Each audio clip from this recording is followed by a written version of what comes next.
Madam madam এসে পড়েছি, চলেন বের হন বের হন। আহম, এই তুমি কথা বেশি বলো, একটা সিগারেট বের করো। ওকে ম্যাডাম, এই যে ম্যাডাম নেন। হ্যাঁ হ্যাঁ, গুড বয়। ম্যাচটা কোথায়? আম, আহ, শান্তি, চলো, বেশি কথা বলে। আহ, এই এই ম্যাডাম ম্যাডাম ম্যাডাম আস্তে আস্তে, কি হলো, ব্যথা পেয়েছেন ম্যাডাম? আরে না ম্যাডাম, বলো, আমি ব্যথা পাবো?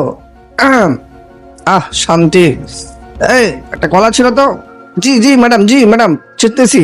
এই যে ম্যাডাম, আহা কি সুন্দর কলা। ম্যাডাম আপনি একা একা খাবেন, আমাকে দিবেন না ম্যাডাম? আচ্ছা আচ্ছা, সমস্যা নেই। এই যে ম্যাডাম খান। আম নম নম নম নম, আম নম নম নম। খুব শান্তি তো, খুব মজা খুব মজা। কি হয়েছে, টাকা রয়েছে কে? ও আচ্ছা, আমি একটু খাবো, দাঁড়াও, এটা আমি একটু উপর থেকে ফেলে নিই, আপনার মুখে লিখেছে না। এই তুমি কি করতেছো, আমার কলা খাচ্ছ না কেন? আমাকে দাও আমাকে।